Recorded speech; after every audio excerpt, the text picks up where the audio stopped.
മറ്റൊരു വീഡിയോയിലേക്ക് സ്വാഗതം. ഇന്നിവിടെ വിശകലനം ചെയ്യുന്നത് 23/10/1992 ജനിച്ച ഒരാളുടെ ഗ്രഹസ്ഥിതിയാണ്. ഉത്രമാണ് നക്ഷത്രം. ഉത്രം 2-ാം പാദം. സ്ത്രീ ജാതകമാണിത്. മകരലഗ്നം. ലഗ്നത്തിൽ ശശ മഹായോഗത്തോടുകൂടി ശനി. 2, 3, 4, 5 ഭാവങ്ങൾ ശൂന്യം. 6 കുജൻ കേതു. 7 ശൂന്യം. 8 ശൂന്യം. 9 ഭാഗ്യസ്ഥാനത്ത് ചന്ദ്രൻ വ്യാഴം. 10 സൂര്യൻ ബുധൻ. 11 ശുക്രൻ ഗുളികൻ. 12 രാഹു. ഇതാണ് ഇദ്ദേഹത്തിൻ്റെ ഗ്രഹസ്ഥിതി. 92 എന്ന് പറയുമ്പോൾ അദ്ദേഹത്തിൻ്റെ പ്രായം ഊഹിക്കാം. വിവാഹം ഇതുവരെ നടന്നിട്ടില്ല. എന്തുകൊണ്ടാണ് ഇദ്ദേഹത്തിന് വിവാഹം വൈകുന്നത്? 1, 2, 3, 4, 5, 6, 7. 7-ാം ഭാവാധിപനായിട്ടുള്ള ഗ്രഹം ചന്ദ്രൻ. ഭാഗ്യസ്ഥാനമായ 9 വ്യാഴത്തോടൊപ്പം ഗജകേസരി യോഗം ചെയ്തു നിൽക്കുന്നു. നല്ലതാണ്, വളരെ നല്ലതാണ്. എന്നിട്ടും എന്തുകൊണ്ട് വിവാഹം വൈകുന്നു? ശശയോഗം കൊടുക്കുന്ന ശനിയുടെ 7-ാം ദൃഷ്ടി നിൽക്കുന്ന രാശിയിൽ നിന്നും ശനി 3, 7, 10 ഭാവങ്ങളിലേക്ക് ദൃഷ്ടി ചെയ്യുന്നുണ്ട്. അപ്പോൾ ശനിയുടെ 7-ാം ദൃഷ്ടി വിവാഹ സ്ഥാനത്തേക്ക് വന്നു കഴിഞ്ഞാൽ അത്തരം ആളുകൾക്ക് വിവാഹത്തിന് ഒരല്പം കാലതാമസം ഉണ്ടാകും എന്നതിൽ തർക്കമില്ല. അതൊരു പ്രധാന കാരണം തന്നെയാണ്. അതുപോലെ തന്നെയാണ് ഇദ്ദേഹത്തിൻ്റെ വിവാഹം നടത്തുന്ന സമയത്ത് 7-ാം ഭാവാധിപനായിട്ടുള്ള ഗ്രഹം ഗജകേസരി യോഗം ചെയ്ത് നിൽക്കുന്നു. നല്ലതാണ്, വളരെ നല്ലതാണ്. അതുപോലെ തന്നെ മറ്റൊരു കാര്യം അതിനോടൊപ്പം ചേർത്ത് വായിക്കേണ്ടത്, വിവാഹകാരകനായിട്ടുള്ള ഗ്രഹം ശുക്രൻ ഗുളികനോടൊപ്പം രാഹുവിൻ്റെ 12-ാം ദൃഷ്ടിയിൽ നിൽക്കുന്നു. അപ്പോൾ വിവാഹം പോലെയുള്ള കാര്യങ്ങൾ നടത്തി കൊടുക്കുന്നതിന് മുൻപ് കൃത്യമായും ജാതക പരിശോധന പോലെയുള്ള കാര്യങ്ങൾ നടത്തുക. അതുപോലെ തന്നെ ഈ വ്യക്തി നേരിട്ട് തന്നെ കല്യാണം കഴിക്കുന്ന ആളുമായി സംസാരിച്ച് തനിക്ക് ചേർന്ന് ഒത്തുപോകുന്ന ആളാണ് എന്ന് ഉറപ്പുവരുത്തിയ ശേഷം മാത്രമായിരിക്കണം ഇത്തരം ആളുകളുടെ വിവാഹം നടത്തേണ്ടത്. വിവാഹകാരകനായിട്ടുള്ള ഗ്രഹം ഏതൊരു ഗ്രഹനിലയിലും ശുക്രനാണ്. ശുക്രനോടൊപ്പം ഗുളികൻ നിൽക്കുന്നു എന്ന് പറയുന്നതും അവിടേക്ക് രാഹുവിൻ്റെ 12-ാം ദൃഷ്ടി വരുന്നുവെന്ന് പറയുന്നതും അല്പസ്വല്പം നെഗറ്റീവ് തന്നെയാണ്. എന്നാൽ 7-ാം ഭാവാധിപനായിട്ടുള്ള ഗ്രഹം ഗജകേസരി യോഗം ചെയ്ത് നിൽക്കുകയും ചെയ്യുന്നു.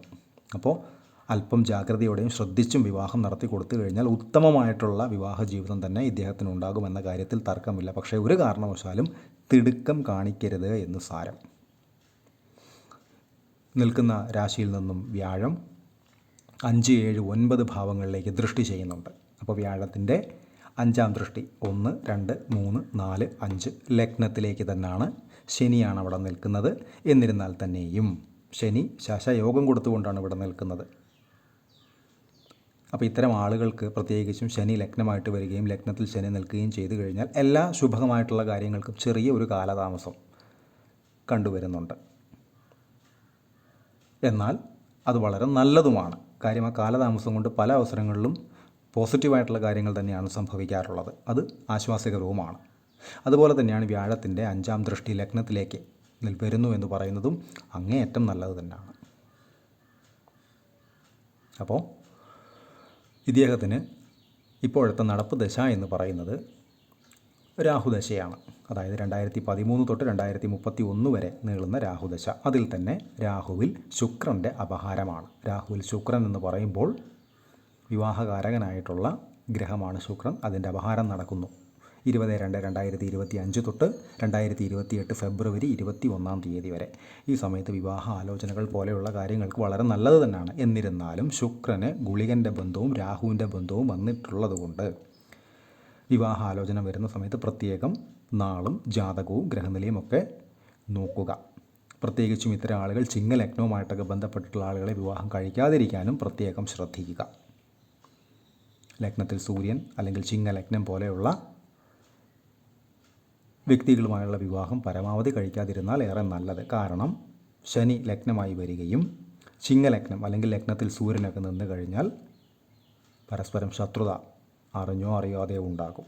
രണ്ടും ശത്രു ലഗ്നങ്ങളായി മാറും. അപ്പോൾ ആ വ്യക്തികൾക്കിടയിൽ അട്രാക്ഷൻ എന്ന് പറയുന്ന അവസ്ഥ കുറഞ്ഞിരിക്കും.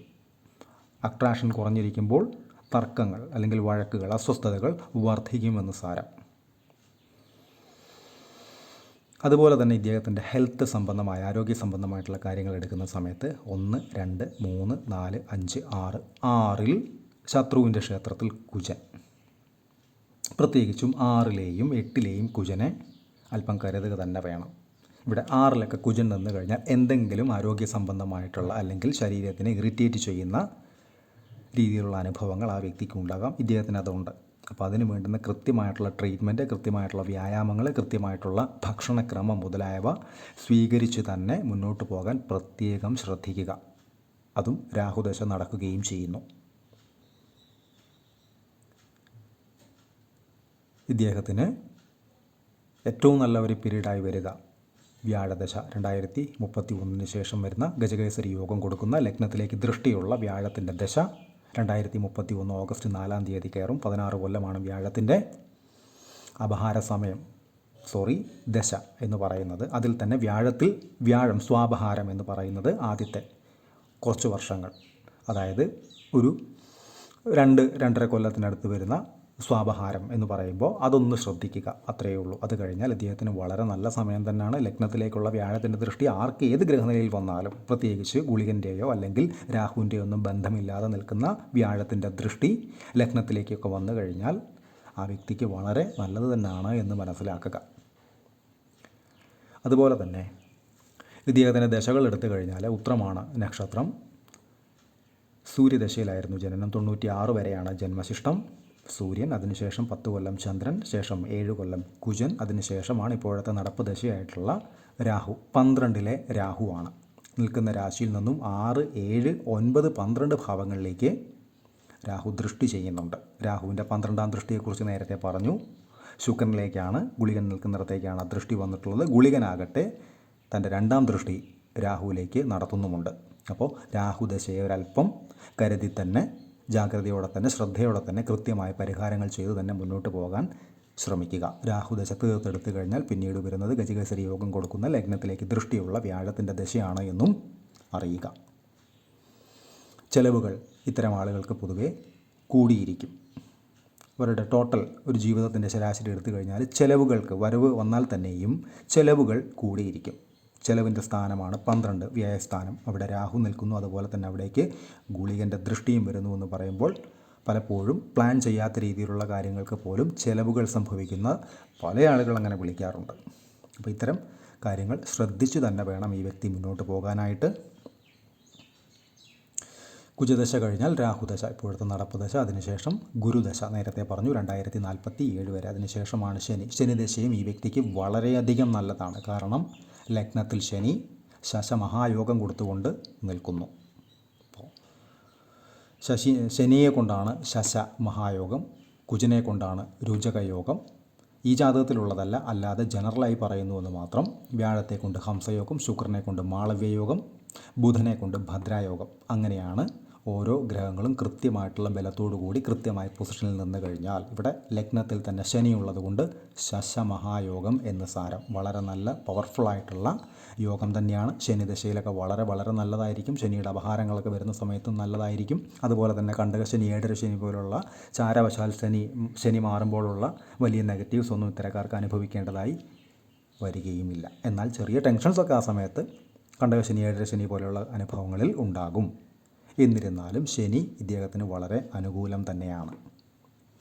ലഗ്നത്തിലേക്കുള്ള വ്യാഴത്തിൻ്റെ ദൃഷ്ടിയും അങ്ങേയറ്റം നല്ലതാണ് എന്ന് മനസ്സിലാക്കുക. കൃത്യമായി വിവാഹം പോലെയുള്ള കാര്യങ്ങൾ നടത്തുന്നതിന് കൃത്യമായ പരിഹാരങ്ങൾ ആ വിളിച്ച വ്യക്തിയുമായി പറഞ്ഞു കൊടുത്തിട്ടുണ്ട്. അത് കൃത്യമായി ചെയ്യുന്ന മുറയ്ക്ക് അതിന് തീർച്ചയായിട്ടും റിസൾട്ട് ഉണ്ടാകുമെന്ന കാര്യത്തിൽ തർക്കമൊന്നുമില്ല. ഇദ്ദേഹം പൊതുവേ ഇപ്പോൾ വിവാഹത്തിന് അനുകൂലമായിട്ടുള്ള സമയത്തിലൂടെ തന്നെയാണ് കടന്നു പോകുന്നത്. നടപ്പ് ദശ എന്ന് പറയുന്നത് രാഹുവിൽ ശുക്രൻ്റെ അപഹാരമാണ്. 20/2/2025 തൊട്ട് നേരത്തെ പറഞ്ഞു 21/2/2028 വരെയുള്ള കാലം എന്ന് പറയുന്നതാണ് രാഹുവിൽ ശുക്രൻ്റെ അപഹാരം. വരുന്ന ആലോചനകൾ ഒന്ന് ക്രോസ് ചെക്ക് ചെയ്ത് കൃത്യമായിട്ടും നല്ലതാണ് എന്ന് ഉറപ്പിച്ച ശേഷം ധൈര്യമായി വിവാഹം നടത്തി കൊടുക്കാവുന്നതാണ്. പക്ഷേ തിടുക്കം കാണിക്കരുത്, വേഗത കൂട്ടി അത്തരം കാര്യങ്ങളെ സമീപിക്കരുത് എന്ന് സാരം. കൺസൾട്ടേഷൻ ആവശ്യമുള്ള ആളുകൾക്ക് ഈ നമ്പറിൽ കോൺടാക്റ്റ് ചെയ്യാവുന്നതാണ്. കോൺടാക്റ്റ് ഡീറ്റെയിൽസ് ഡിസ്ക്രിപ്ഷനിൽ കൊടുത്തിട്ടുണ്ട്. ഇത്തരം വീഡിയോസ് ഇനിയും തുടരും. നന്ദി.